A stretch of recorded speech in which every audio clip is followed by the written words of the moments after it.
We're reading Shōbōgenzō, and this is Bendowa, part 3.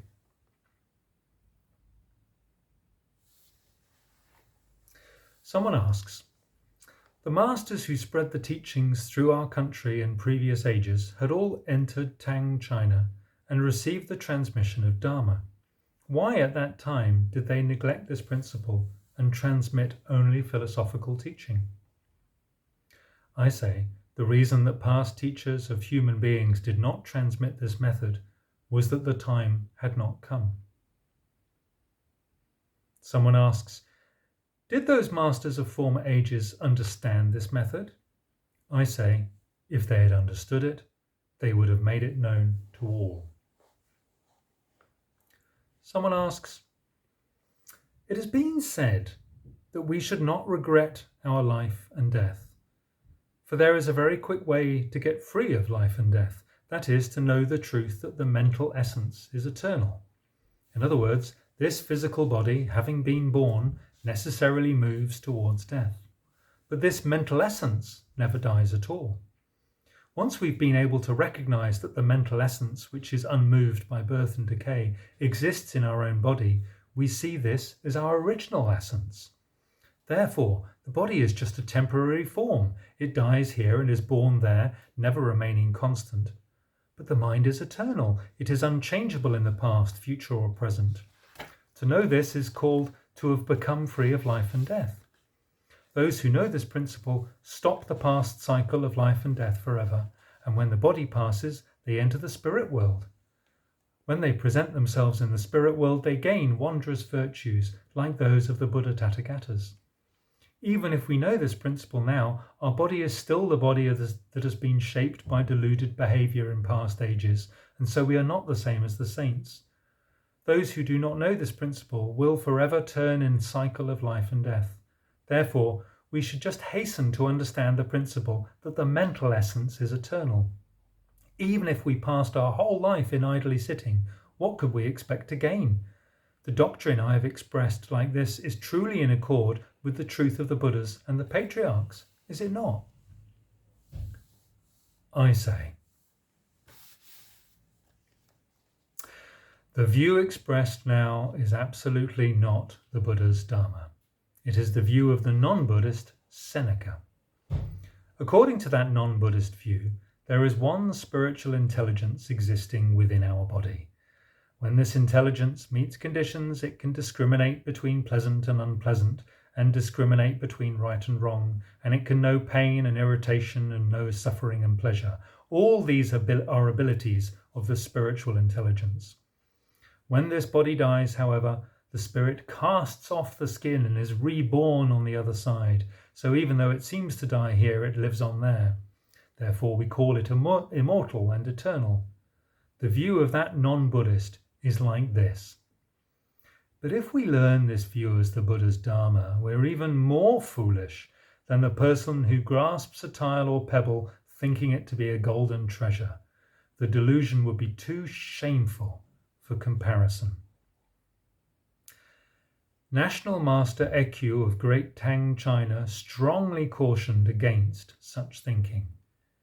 If we equate the present wrong view, that mind is eternal but forms perish, with the splendid Dharma of the Buddhas, thinking that we have escaped life and death when we are promoting the original cause of life and death, are we not being stupid?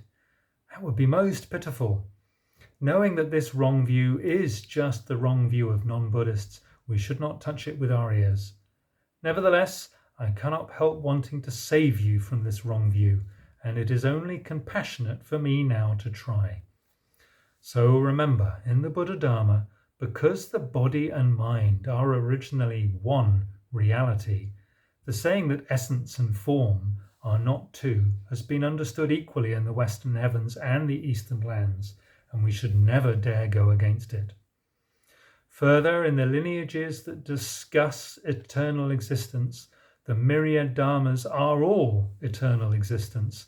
Body and mind are not divided. And in the lineages that discuss extinction, all dharmas are extinction. Essence and form are not divided. How could we say, on the contrary, that the body is mortal, but the mind is eternal? Does that not violate right reason? Furthermore, we should realize that living and dying is just nirvana. Buddhists have never discussed nirvana outside of living and dying. Moreover, even if we wrongly imagine the understanding that mind becomes eternal by getting free of the body to be the same as the Buddha wisdom which is free of life and death, the mind that is conscious of all the understanding still appears and disappears momentarily, so it's not eternal at all. Then isn't this understanding unreliable? We should taste and reflect. The principle that body and mind are one reality is being constantly spoken by the Buddha Dharma. So how could it be on the contrary that while this body appears and disappears, the mind independently leaves the body and does not appear or disappear? If there is a time when body and mind are one reality and another time when they are not one reality, then it might naturally flow that the Buddha's preaching has been false. Further, if we think that life and death are somehow something to get rid of, we will commit the sin of hating the Buddha Dharma. How could we not guard ourselves against this? Remember, the lineage of the Dharma, which asserts that in the Buddha Dharma the essential state of mind universally includes all forms, describes the whole great world of Dharma inclusively, without dividing essence and form, and without discussing appearance and disappearance. There is no state, not even Bodhi or Nirvana, that is different from the essential state of mind. All dharmas, myriad phenomena, and accumulated things are totally just the one mind, without exclusion or disunion. All these various lineages of the Dharma assert that myriad things and phenomena are the even and balanced, undivided mind, other than which there is nothing. And this is just how Buddhists have understood the essence of mind. That being so, how could we divide this one reality into body and mind, or into life and death and nirvana? We are already the Buddha's disciples. Let us not touch with our ears these noises that the tongues of madmen who speak non-Buddhist views. Someone asks, must a person who is devoted to this zazen always adhere spotlessly to the precepts? I say, keeping the precepts and pure conduct are the standard of the Zen lineages and the usual habit of Buddhist patriarchs. But those who have not yet received the precepts or have broken the precepts are not without their share of the benefit of zazen. Someone asks, is there nothing to prevent a person who practices the zazen from also performing mantra and quiet reflection practices? I say, when I was in China, I heard the true essence of the teachings from a true master. He said that he had never heard that any of the patriarchs who received the authentic transmission of the Buddha seal ever performed such practices additionally in the Western heavens or in the Eastern lands, in the past or in the present. Certainly, unless we devote ourselves to one thing, we will not attain complete wisdom. Someone asks, should this practice also be undertaken by laymen and laywomen, or is it performed only by people who have left home? I say, an ancestral master has been heard to say that, with respect to understanding of the Buddha Dharma, we must not choose between men and women, high or low. Someone asks, people who leave home get free of all involvements at once, so they have no hindrances in practicing zazen and pursuing the truth. How can a busy lay person devotedly do training and be at one with the unintentional state of Buddhist truth? I say, in general, the Buddhist patriarch, overfilled with pity, left open a wide and great gate of compassion so that all living beings could experience and enter that state of truth. What human being or God could not want to enter? Thus, When we research the past and the present, there are many confirmations of such experience and entry. For example, Daiso and Junso were, as emperors, very busy with affairs of state, but they pursued the truth by sitting in Zazen and realized the Buddha's patriarch's great truth. Both Minister Li and Minister Bo, serving as the emperor's lieutenants, were the arms and legs of the whole nation, but they pursued the truth by sitting in Zazen, and experience then entered the Buddhist patriarch's truth. This practice and experience rests only upon whether or not the will is present. It does not relate to whether the body stays at home or leaves home. Moreover, any person who profoundly discerns the superiority or inferiority of things will naturally have belief.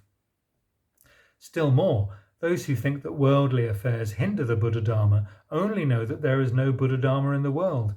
They do not know that there is no worldly dharmas in the state of Buddha. Recently, in Great Sung, China, there was a man called Minister Haiyou, a high-ranking official who was accomplished in the patriarch's truth. In the later years, he made a poem in which he expressed himself as follows.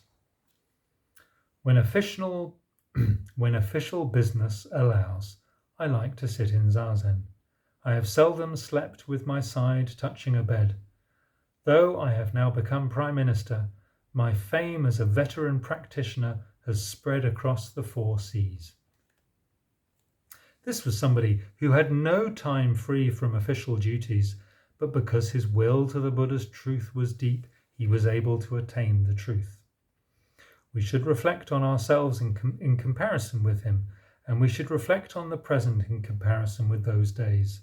In the great kingdom of Sung, the present generation of kings and ministers, officials and commoners, men and women, all apply their mind to the patriarch's truth without exception.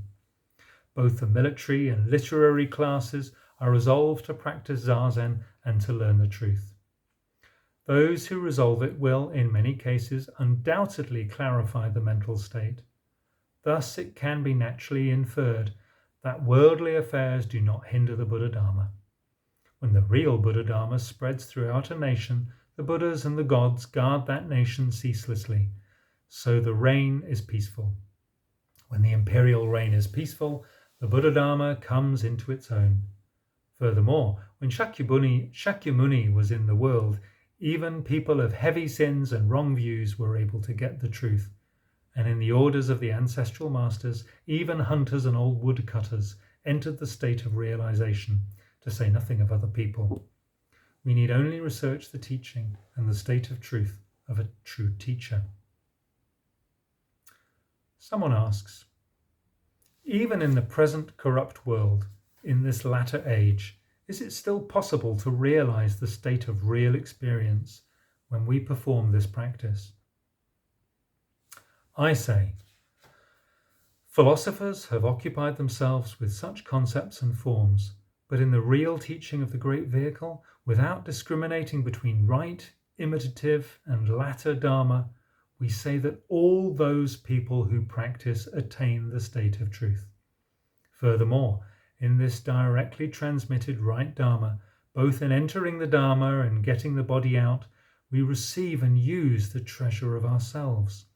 Those who are practicing can naturally know whether they have got the right state of real experience or not, just as people who are using water can tell by themselves whether it is cold or warm. Someone asks, it is said that in the Buddha Dharma, once we have clearly understood the principle that mind here and now is Buddha, even if our mouth does not recite the sutras and our body does not practice the Buddha way, we are not lacking in the Buddha Dharma at all. Just to know that the Buddha Dharma originally resides in each of us is the whole of the attainment of the truth. There is no need to seek anything else from other people. How much less need we bother about pursuing the truth in Zazen? I say, those words are extremely unreliable.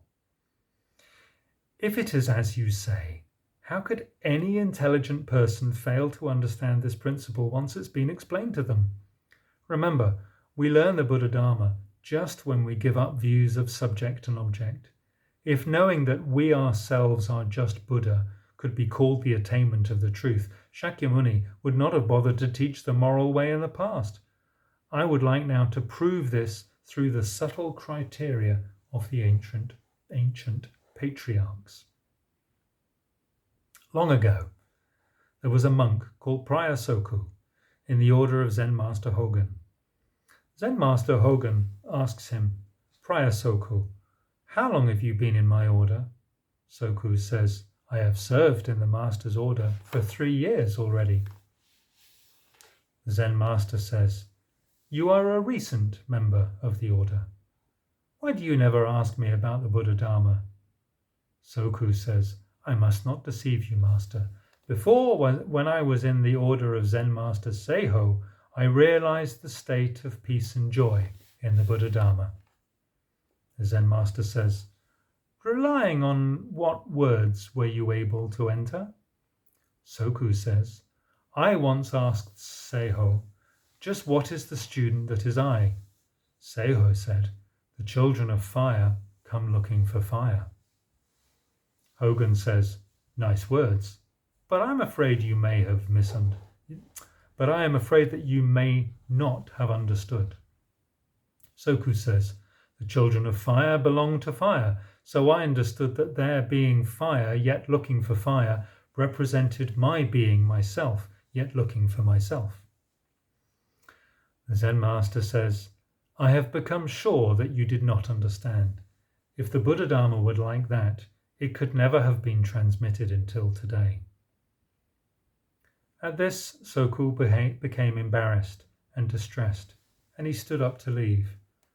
But on the road he thought, the Zen Master is respected throughout the country as a good counselor, and he is a great guiding master to 500 people. There must surely have been some merit in his criticism of my wrongness. Soku goes back to the Zen Master to confess and prostrate himself in apology. Then he asks, just what is the student that is I? The Zen Master says, the children of fire come looking for fire. Under the influence of these words, Soku grandly realized the Buddha Dharma. Clearly, the Buddha Dharma is never known that with the intellectual understanding that we ourselves are just Buddha. If the intellectual understanding that we ourselves are just Buddha were the Buddha Dharma, the Zen Master could not have guided Soku by using the former words, and he would not have admonished Soku as he did. Solely and directly, from our first meeting with a good counselor, we should ask the standards of practice, and we should single-mindedly pursue the truth by sitting in Zazen, without allowing a single recognition or half an understanding to remain in our minds. Then the subtle method of the Buddha Dharma will not be practiced in vain.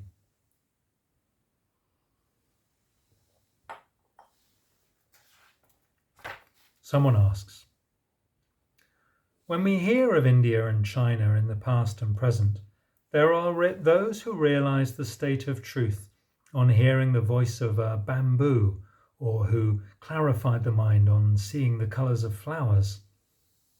Furthermore, the great teacher Shakyamuni experienced the truth when he saw the bright star. The venerable Ananda realized the Dharma when a temple flagpole fell. And not only that, among the 5 lineages following the 6th patriarch, many people have clarified the mental state under the influence of a single word or half a line of verse. Had they all, without exception, pursued the truth by sitting in Zazen? I say, we should know that these people of the past and present, who clarified the mind on seeing forms and who realized the truth on hearing sounds, were all without intellectual doubt in pursuing the truth. And just in the moment of the present, there was no second person. Someone asks, in India and China, the people are originally unaffected and straight. Being at the center of the civilized world makes them so. As a result, when they're taught the Buddha Dharma, they understand and enter very quickly. In our country, from ancient times, the people have had little benevolence and wisdom, and it is difficult for us to accumulate the seeds of rightness. Being the savages and barbarians of the southeast makes us so. How could we not regret it? Furthermore, people who have left home in this country are inferior even to the lay people of the great nations. Our whole society is stupid, and our minds are narrow and small. We are deeply attached to the results of intentional effort, and we like superficial quality.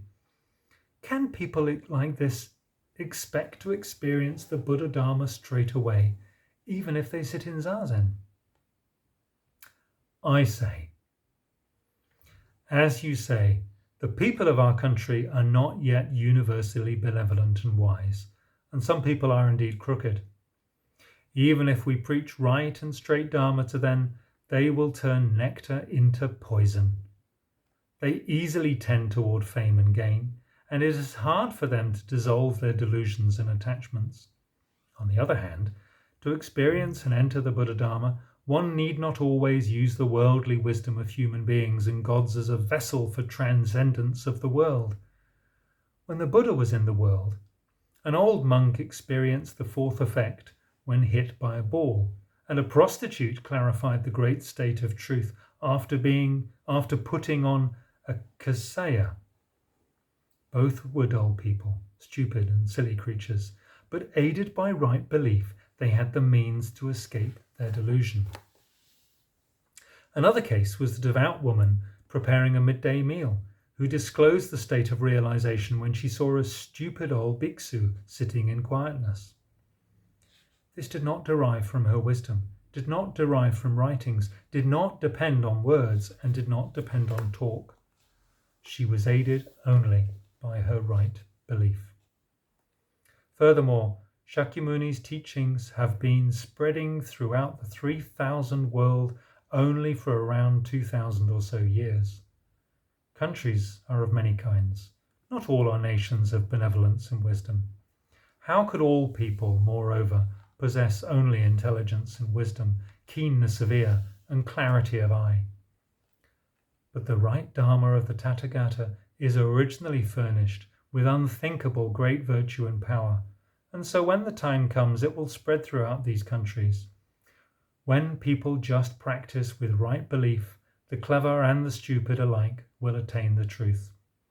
Just because our country is not a nation of benevolence or wisdom, and the people are dull-witted, do not think it is impossible for us to grasp the Buddha Dharma. Still more, all human beings have the right seeds of prajna in abundance.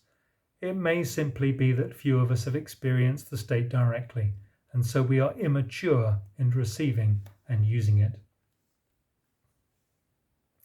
The above questions and answers have come and gone, and the alternation between audience and speaker has been untidy. How many times have I caused flowers to exist in flowerless space? On the other hand, the fundamental principle of pursuing the truth by sitting in Zazen has never been transmitted to this country. Anyone who hoped to know it would have been disappointed. This is why I intend to gather together the few experiences I had abroad and to record the secrets of an enlightened teacher so that they may be heard by any practitioner who desires to hear them. In addition, there are standards and conventions for monasteries and temples, but there's not enough time to teach them now, and they must not be taught in haste. In general, it was very fortunate for people of our country that, even though we are situated east of the Dragon Sea and are far separated by clouds and mist from around the reigns of Kinmai and Yomai, the Buddha Dharma of the West spread to us in the east. However, confusion has multiplied over concepts and forms and facts and circumstances, disturbing the situation of practice.